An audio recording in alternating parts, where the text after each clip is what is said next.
dirty British coaster with a salt cake smokestack. Pardon? It's a poem. The ship reminded me of it.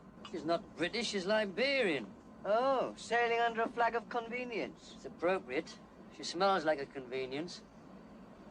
Butting through the channel in the Mad March days. Another poem? Same one. Do you remember recitation at school with Miss Hindmarsh? I can't stand poetry.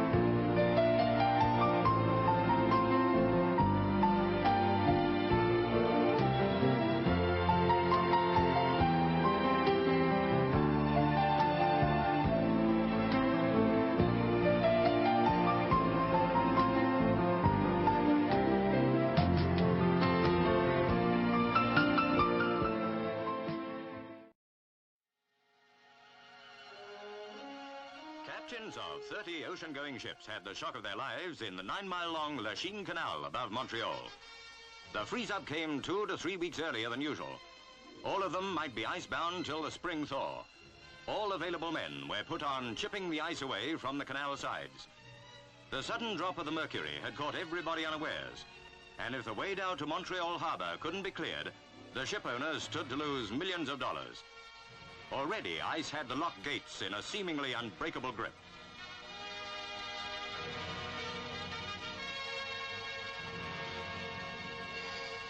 Where steam jets hissed against the ice, it slowly yielded. The ships inched their way out, still with a chance to reach Montreal, perhaps even the Atlantic, before the lower St. Lawrence froze solid. What irony it would be if winter won the battle in spite of all this effort. For by next spring, the new St. Lawrence Seaway will bypass the Lachine Canal. Small consolation to any ships that fail to escape now. By toil and sweat, plus a bit of luck, all 30 got through to Montreal harbor. But that's 1,000 miles from the open Atlantic. As we go to press, the odds are still slightly against 15 of the ships getting away.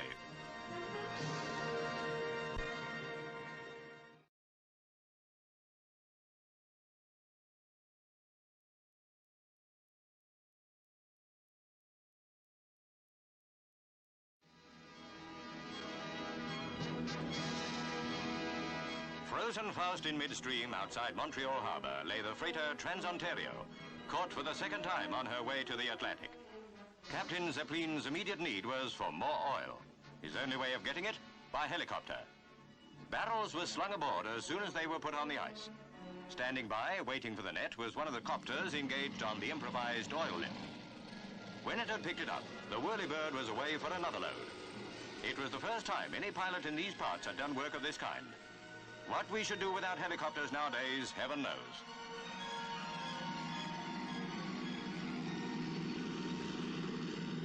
At this stage, the Trans-Ontario was the best placed of all the 13 ocean-going ships, locked by the ice in Montreal. She was getting the oil she needed, and she was well out in midstream, where the swift St. Lawrence current would help, if only they could get an icebreaker along. But in the meantime, icebreakers were a pipe dream, while oil was coming along nicely. The helicopter had already made 70 trips out, carrying 2 barrels a time, enough to replace what the ship had used up while imprisoned in the ice.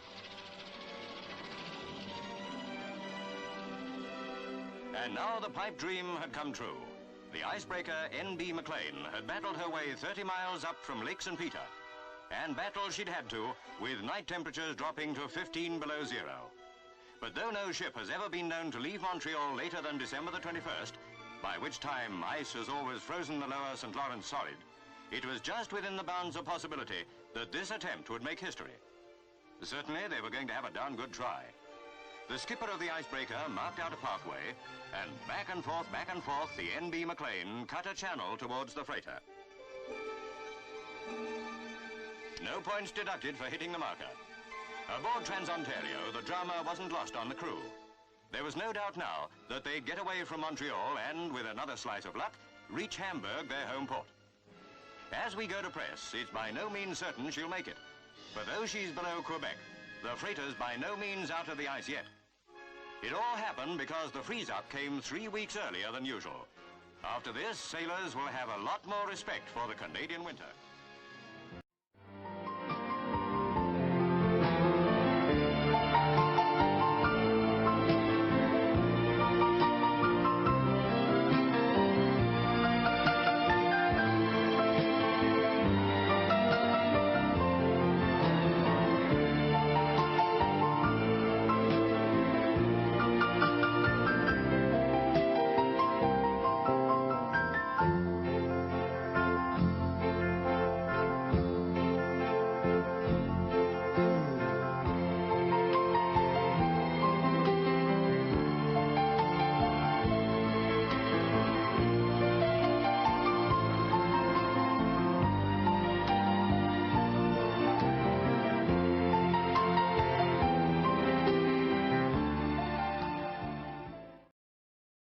Great Lakes, great opportunities, shipping on the seaway.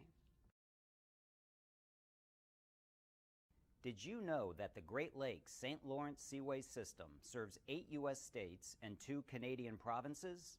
Together, if this region were a single country, it would constitute the world's 3rd largest economy.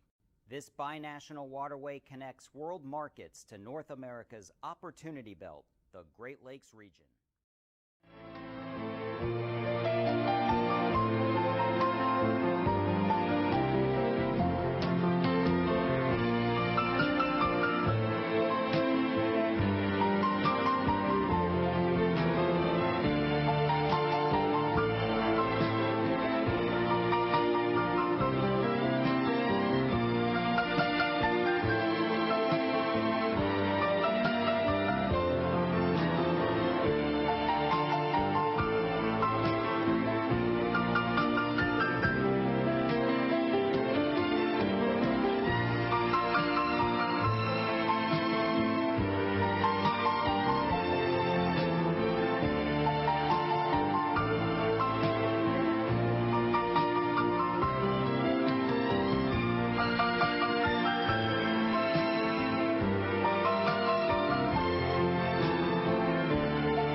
Then to board Britannia, Prince Philip escorting Mrs. Eisenhower to the royal yacht.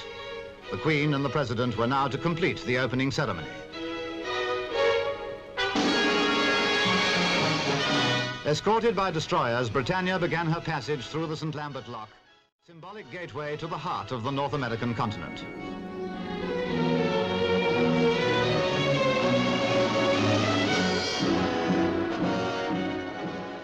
Project that had been little more than a dream for half a century. This was the climax of the work and planning that had built the seaway, which, together with the hydroelectric scheme, had cost over £350 million. Ground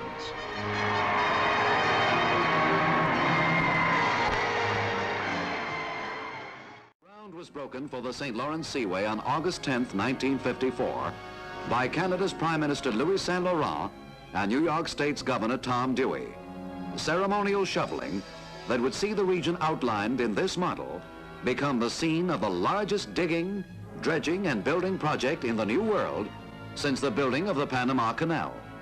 An effort that would witness whole towns and villages move from their sites, where dams would be built to create lakes, which would eventually become a part of the seaway, and where would arise the great hydroelectric installations that would become a part of the seaway's vast power project.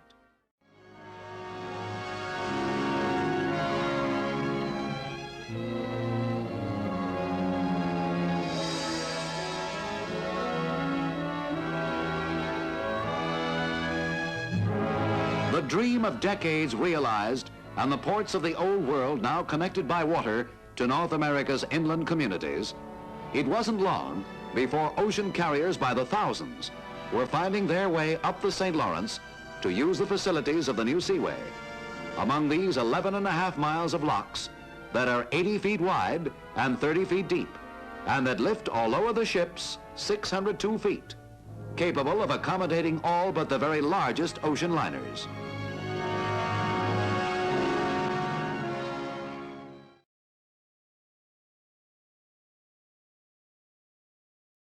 In the midst of its 5th season, the St. Lawrence Seaway today stands recognized as one of the most vital and useful of man-made waterways. A two-way course between the Atlantic Ocean and North America's 5 Great Lakes. In reality, another seacoast for both Canada and the United States, making ports of call out of the necklace of great cities that lines its 2,400 miles of channels, canals, and locks, harbors at which ocean-going ships from almost every maritime country in the world can lade and disgorge cargoes of every kind in tons beyond calculation.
Behind me is the Niagara River, which carries water from the Great Lakes to the Atlantic Ocean.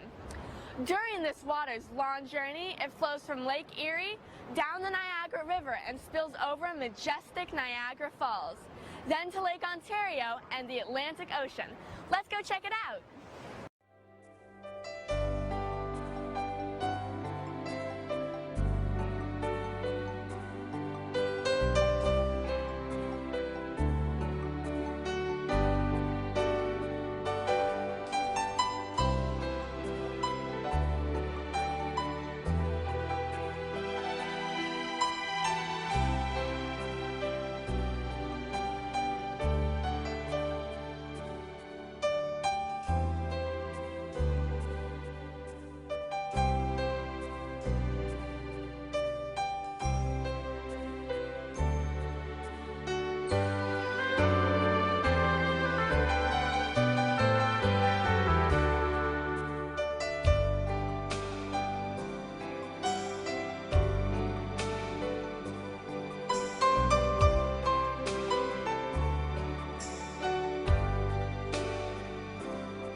Across the river from the skyscrapers of Detroit, Britannia was about to take the royal travelers from the Canadian town of Windsor through the lakes to Chicago. Here at Windsor, Canada's ovation to the Queen had spread over the water.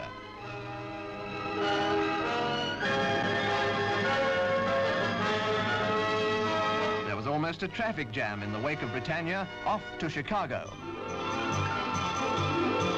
The welcome was to be unforgettable. The city's famous Buckingham Fountain shot its plume skyward in greeting to the visitors aboard the royal yacht, which certainly made a gallant picture steaming in.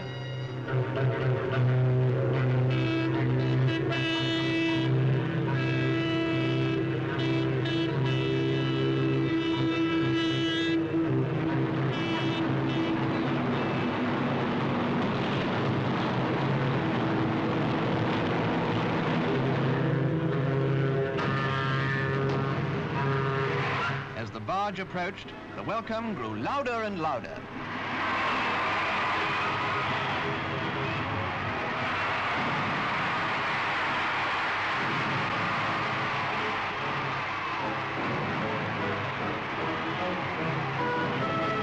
The Queen was the first reigning sovereign to visit the city.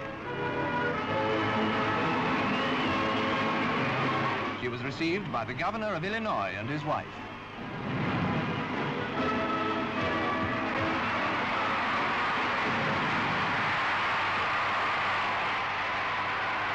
The rest of the story of the arrival certainly spoke for itself. It was a tumultuous American greeting every inch of the way.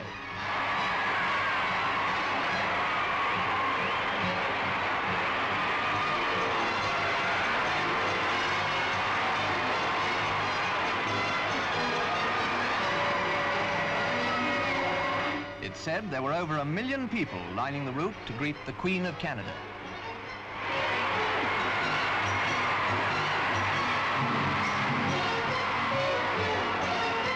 Without a shadow of doubt, Chicago was delighted by this visit, and the Queen must have been equally delighted with the warmth and sincerity of her welcome.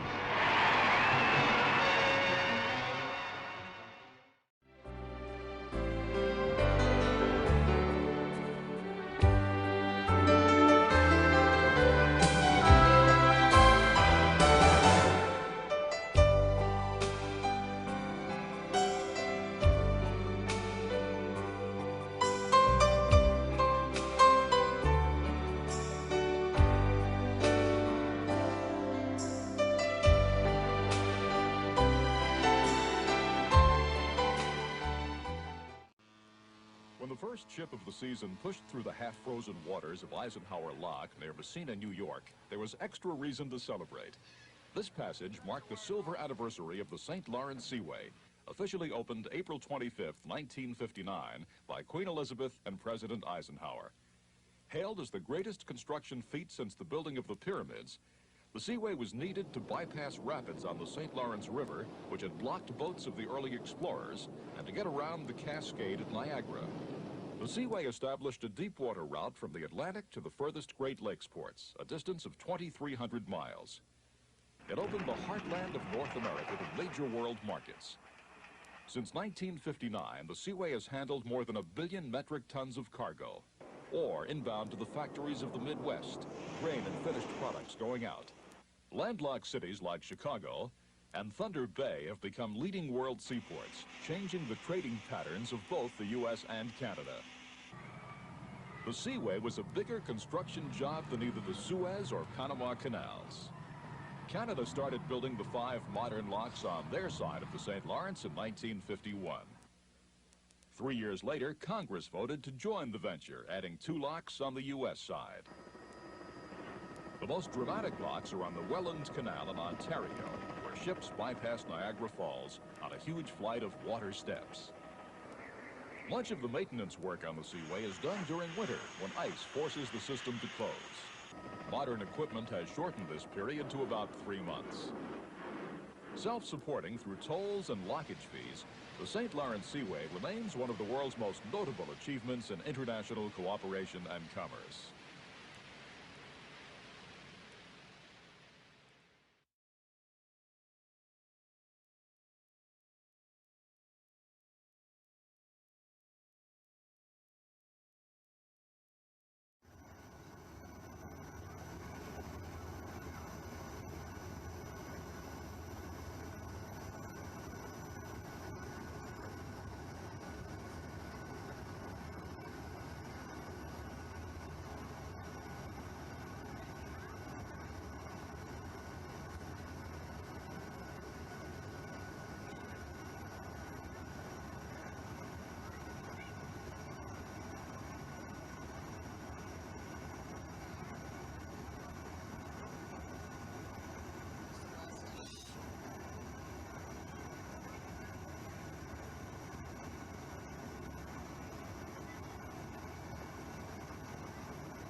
love John Masefield. This is one of the earliest ones, and what I love about this is it's 3 verses. It's called cargoes, i.e. the stuff that ships carry on them, in the days when there were no aeroplanes to take stuff around the world.